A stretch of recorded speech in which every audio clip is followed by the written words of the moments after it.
Hello and welcome to South Asia Chat, a podcast series brought to you by the Institute of South Asian Studies at the National University of Singapore. I am Raghaw Khattri, Research Analyst at ISAS, and I will be your host for today's episode. In today's episode, we seek to unpack the evolving landscape of Bangladesh's foreign policy in the wake of the recent political changes last year and the shifting of the regional dynamics. To discuss this, we have with us Ambassador Tariq Karim. Ambassador Karim is a distinguished visiting research fellow at ISAS and the director for Center for Bay of Bengal Studies at the Independent University Bangladesh. A seasoned diplomat, he has held key positions including being Bangladesh's High Commissioner to India and the Ambassador to the United States, with a career spanning in critical roles in regional cooperation and international diplomacy. Welcome, Ambassador Karim. Thank you very much, Raghav. Pleasure being able to talk to you. Ambassador Karim, let's now dive into the questions. Ambassador Karim, how has the Bangladesh's foreign policy shifted since the change in government in August 2024, particularly in regards to its relationship with India and Pakistan? And what factors do you think are driving the recent thaw between Bangladesh-Pakistan relations in particular? And how will they impact the regional dynamics? Okay, so you mentioned Bangladesh and its policy in relation to India and Pakistan. I think the first thing most readers have, most listeners have to understand is that these three countries, although separate Westphalian states since 1947, were all one together at one point of time before 47. And then they split from each other. So their history of separation is only about 80 years, and the legacy of that separation still is bitter. But the history of togetherness goes back not just centuries, goes back a couple of thousand years or more. And so what is happening, you have to see it in a long-term chain of memories, associated memories. It's all action-reaction.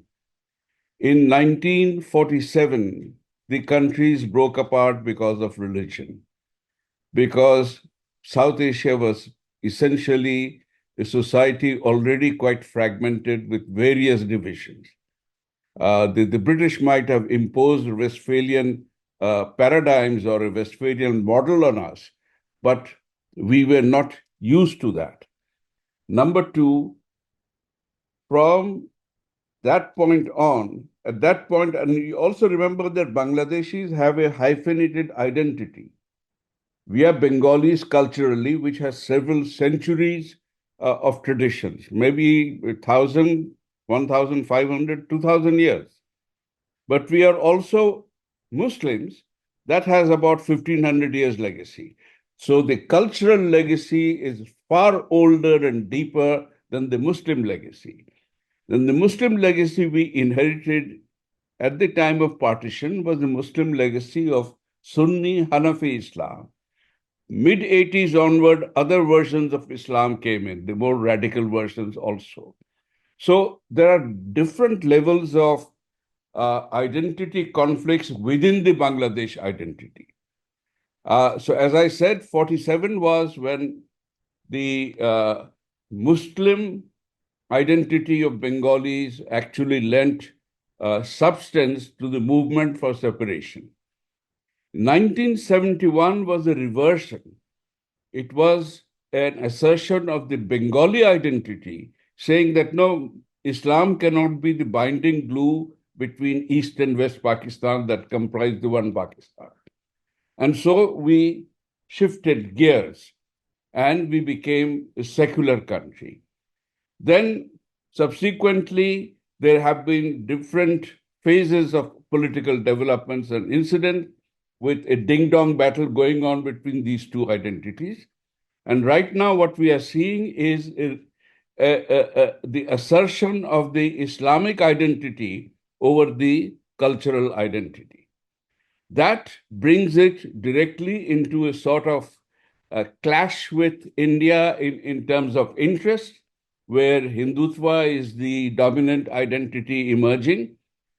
And in a sense, it brings the current dispensation closer in affinity with Pakistan. So that is in a very simple way trying to explain a rather complex situation. Thank you so much for the insightful explanation of the entire situation. Ambassador Karim, how is Bangladesh balancing its economic interests and strategic partnerships in the light of evolving geopolitical landscape in South Asia? Well, Bangladesh has always sought to maintain good relations with all countries around it, regardless of what sort of identity it was facing them with. Okay. Although there were nuances or changes in nuances. So initially, because India helped us in multiple ways, economic, political, diplomatic, even military assistance in fighting our war of liberation with Pakistan. Uh, we were deeply indebted to India, and our relationship was almost, you might say, a sort of umbilical, one stage removed. Okay. However, the closer you have, even in families, you will notice if you try to hold tight to your family together, they repel, because as the that's the natural sense of the individual, that he wants to assert himself as an individual more than being tied to somebody else. I mean, you've got to understand the psychology here. And perhaps India's embrace was very, very close, and perhaps that also generated a pushback or a stepping back. Um, During the Awami League government, of course, a number of things happened. We decided that we wanted to deepen and widen our network of connectivity, remembering that historically Bangladesh has always been a bridging country. When it was part of the Greater Bengal, it was the Bengal was one of the richest, probably the richest province in the Indian fabric, even before Mughal times. During Mughal period, it was called Mughal Suba and Bengal Suba, and it was the richest Mughal province in India. During the British period, it was called the Bengal Presidency, the largest of the three presidencies the British set up to administer India, which they had colonized and occupied. So it has a legacy of, how shall I describe it, a legacy of self sufficiency, a legacy of prosperity. But that was all as long as Bengal was not fragmented. With the partition came fragmentation. With the fragmentation came a breakdown of the infrastructures that had tied all of Bengal together, the centers of raw material production, centers of production, and as well as manufacture, and the ports for export. Um, there were very few roads then. It was the railway and the rivers. And in a sense, they formed the circulatory system of this part of the subcontinent. And the genius of the British was that they basically extended and expanded it and used it with magnificent efficiency to extract the raw materials they wanted from this region, to at the cost of shriveling up the local indigenous industries, taking the raw materials back to UK via Singapore, and then bringing it back the same way, and then reselling it to their colonized unit that was India. That is, in essence, colonization. So Bengal always was a connector between Eastern and Western civilizations. From time immemorial, it goes back to the 4th century, actually, if you go back into history. And basically, I think Bangladesh understood that his future lay in recapturing some of its past advantages. Now, of course, as long as Bangladesh-India relations were good, this was very fine. But when these relations take a hit, the future comes into a bit of a question. It would have been okay if SARC was still a functional organization. The problem is that SARC has been hostage to the India-Pakistan hostilities that have dominated subcontinental relations since 1965. And so, unless that is fixed, I don't see regional cooperation extending to the east of Bangladesh. There are big, vast possibilities of regional cooperation extended. Sorry, I shouldn't have said that to west of Bangladesh. Uh, Possibilities of extending to the east of Bangladesh were immense. They're still there. It depends on how we approach our topography, our geography, our geopolitical location, and how we configure our geostrategy in the changed circumstances. Right. And how do you think is Bangladesh addressing the ongoing Rohingya crisis in its foreign policy approach, especially concerning Myanmar? It's struggling. It is struggling. Uh, it has been struggling. It tried the soft approach with Myanmar, hoping that Myanmar would come around to taking back the refugees. I mean, this is not the first time Myanmar pushed refugees into Bangladesh. The first one was, late 70s. Then there was in the late 90s. Both times they took, let's say, 80% back. But this time they have not even taken a fraction of them back. They have not even committed. They have said we will take back, we will examine, etc. But no refugee has gone back. Rather, more have been coming in. So since the first major influx, close to 800,000, the camp, which is perhaps the largest refugee camp in the world now, so the UN describes it, and also the most densely populated refugee camp, is 1.2, 1.3 million people. That's a large number of refugees packed into this small space. Secondly, there are environmental consequences because of this. I mean, the human factor is there and we have to struggle with it. We don't want the refugees dispersing around and mixing up. There is a local population versus refugee conflict now coming up. We have been host to them for the last over 7 years, and that was bound to come up. But it's the environmental and ecological factors are very, very serious now. The refugee camps, when they were set up, that place was selected. I don't know why or how it was selected. Actually blocks what you call the passage for elephants crossing between Myanmar and Bangladesh. So there is a elephant human conflict which is increasing day by day, and that is adding to the problems. How we are handling it, we are managing with international support, but the capacity for international support is also, I've been saying this for the last 5, 6 years, that is going to dwindle, not increase, as global crises or numbers of global crises increase in other parts of the world.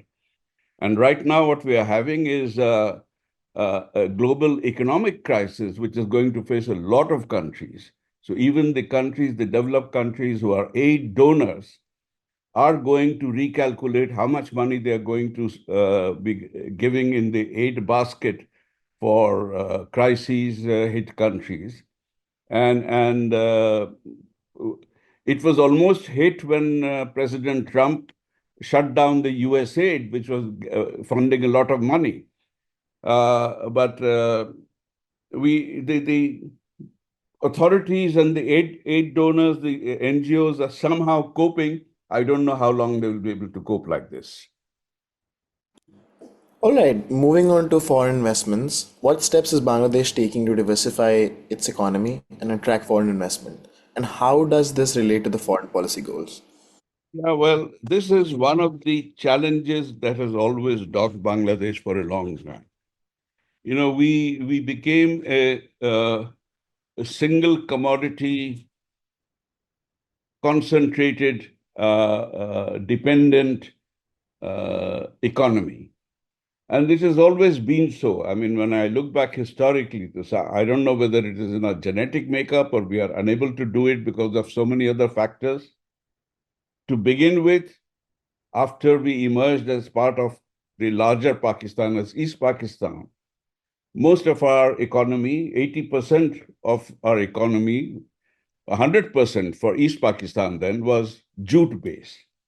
And revenues of entire Pakistan, 80% of it came from the jute production and manufacture and exports. When jute took a dive in the global economy, we shifted to another commodity. That was frozen fish and frozen seafood and frog legs. When that took, well, that's not dive, but with comparison to other things, it's come down. Uh, the real break came when the Koreans, there was a Korean industry which came and surveyed and set up a garment manufacturing industry in Bangladesh, the first one. And he took people from Bangladesh to train in the art, in the science of manufacturing garments and exporting it. And they came back to set up more industries. So now 80% of Bangladesh's exports have been totally dependent on garment exports. We were until recently, we may still be the largest exporter of ready-made garments to the US. We are second largest after China, and we are also perhaps one of the largest to the European Union. And Europe and USA have been our two biggest markets. Now,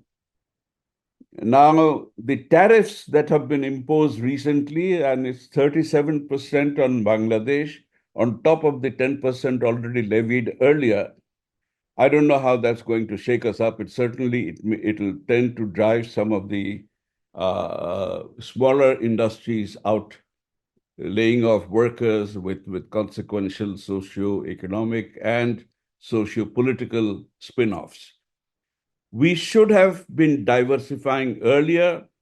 Many of the companies who started as garment manufacturers did set up groups, but the secondary industries they set up, they didn't really pay too much attention to this. So several, I mean, the ADB, World Bank, and others have recommended a slew of things that we should be doing. Number one, addressing policy-induced disincentives against exports that should be given a priority because the tariff regime in Bangladesh can be a disincentive. And many find it easier to be import dependent rather than invest money in exportable goods. Number two, I think another measure suggested by economists has been removing discrimination and ensuring access to incentives for all sectors of Bangladesh, not just RMG. The RMG lobby is the most powerful trade lobby or the industrial lobby in Bangladesh. Other lobbies have not been able to match its canvassing skills. Many of the lobbies actually became members of the parliament in the previous parliaments. So that's where the political clouds also came in. So we'll see how things pan out now.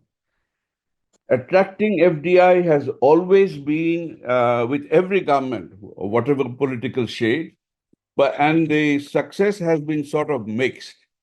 I think when in the last decade the economy was doing very well, and particularly I would place the date to around the time when Bangladesh-India relations actually took off in tandem rather than in conflict, when lines of connectivity were being established both in railway and river navigation and road crossings.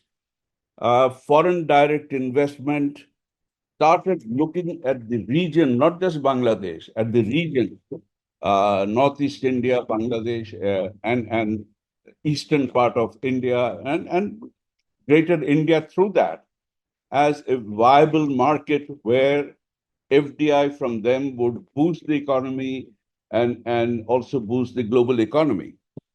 Uh, Now, with the current change in Bangladesh, there is a very hostile uh, uh, pushback on the connectivity links set up, and with threats from Bangladesh that, why should we give you connectivity? India has already retaliated by closing off some access to the Northeast markets to Bangladeshi products. So there is a different sort of trade war that is going to go.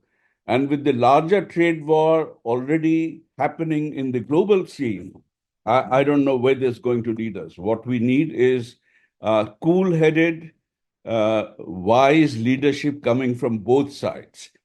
That'll be a tough call because configuring your foreign relations can sometimes be challenging because domestic politics tends to always intrude. And so, if domestic politics has to be persuaded that these relationships are good and explained in rational terms, otherwise, it will be hostile. So, we'll have to wait and watch how this thing develops. Of course, there are several other facts. You have to reduce the cost of doing business, and the cost of doing business can be very high, and corruption is one of the main reasons that has always dogged all governments. But all governments, in a sort of way, each government trying to better the performance in corruption of the previous regime it replaced.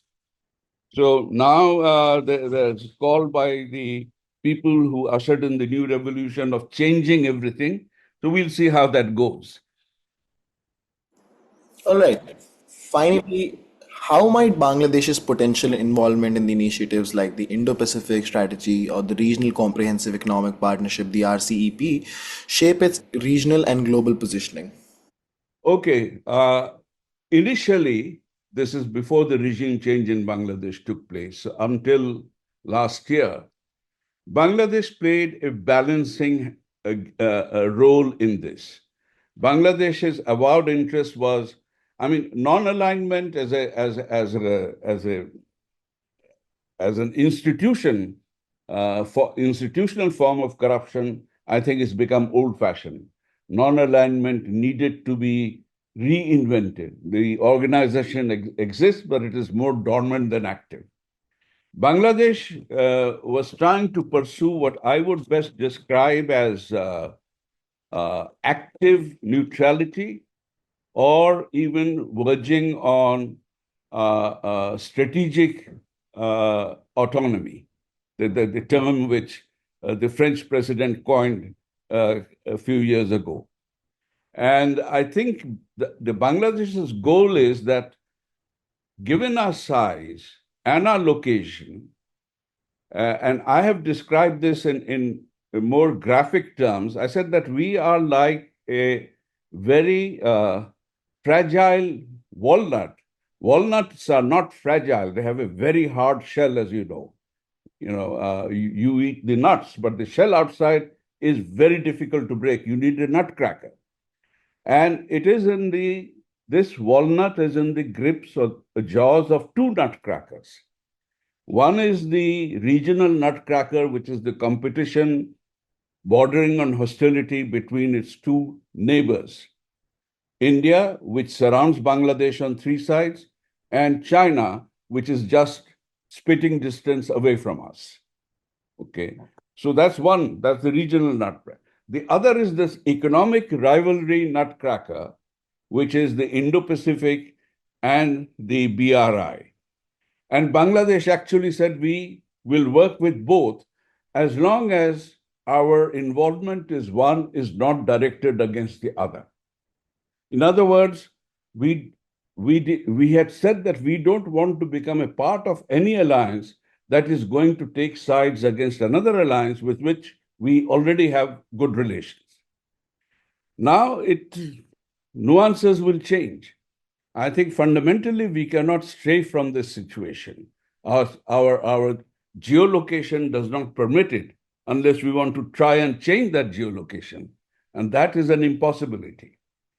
But the chief advisor, who's the head of government of the interim government of Bangladesh, recently made a visit to China, and he's very openly and overtly quoted China to come in a bigger way and invest in Bangladesh. Now let's see. I have already heard and felt some counter vibes coming from India. So we have to play this game carefully because we cannot afford to antagonize any of these two giants, nor go contrary. These two giants are basically supporting one is a heavy supporter of the RCEP, and the other is driving the Indo-Pacific. All right. Now we have also applied. This is after the revolution and after the regime change last year. We have applied formally to become members of the RCEP. So without bucking the Indo-Pacific, we want to draw closer into RCEP, which also has other members of the Indo-Pacific in it. But as a result of that, I see possibilities of our economic and trade engagement with ASEAN is likely to improve, and our trade relations with East Asian countries is also likely to improve. And East Asian countries, here I would also include Australia and New Zealand, which are part of the RCEP. Thank you so much for the wonderful insights, Ambassador Karim. You're welcome. My pleasure. You were listening to South Asia Chat. To learn more about our work, please visit us at isas.nus.edu.sg. You can also get updates from our social media platforms. We are on Facebook, Instagram, LinkedIn, and Twitter.